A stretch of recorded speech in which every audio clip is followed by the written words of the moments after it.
Stepney, the Bluebell engine, works closely with his friend Rusty. One day, the Fat Controller came to see him. "Rusty tells me you're in need of change, so I want you to help Toby and Mavis in the quarry." "Oh, thank you, sir," said Stepney. "Shall I be away long?" "Just today," replied the Fat Controller. "But please be careful, it's easy to get lost up there, so be back before dark." "We will," said the driver. Stepney soon arrived at the quarry. "We're glad you're here to help us," said Toby.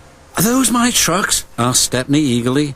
"Only some of them. There's masses more in the sidings," replied Mavis.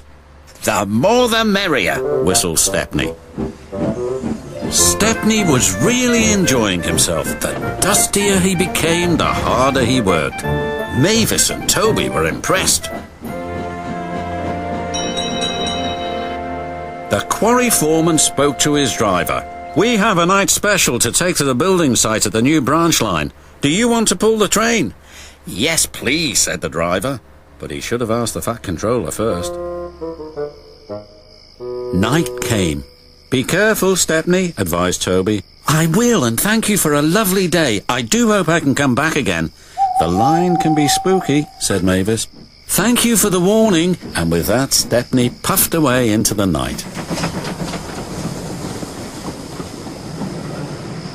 Stepney arrived on time and made the delivery of rock and stones for the workmen.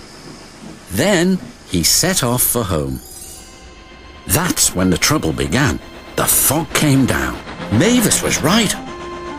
Suddenly everything does look spooky. There's a signal box. And the signal light is green. Someone must have been expecting us. But they hadn't.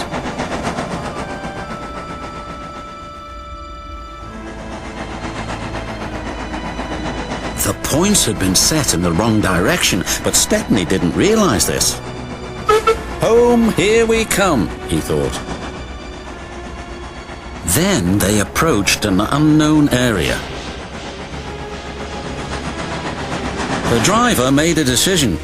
"It's best if we rest here until the fog clears." What are those strange sounds, wondered Stepney. Then the fog slowly lifted. "Oh no," wailed Stepney, "we're in the scrapyards." His driver and fireman went for help. Stepney was all alone, but not for long. 2 diesels approached. "Got you this time, Stepney. You'll make very fine scrap indeed. Buffer him, Bert."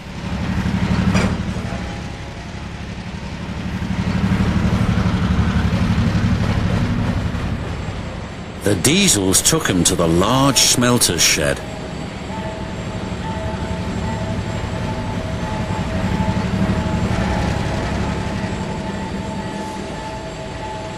"Bye-bye, Stepney," said the diesel.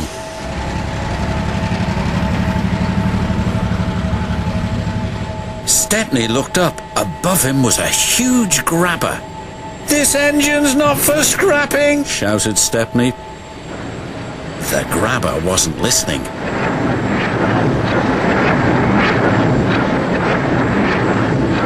But just as it was about to grab hold of him, it stopped. There stood the Fat Controller. "It's a good thing I've chosen to visit this yard tonight. Saving you from scrap is getting to be a habit, Stepney. Please stop it." "Yes, sir, but I have learned something."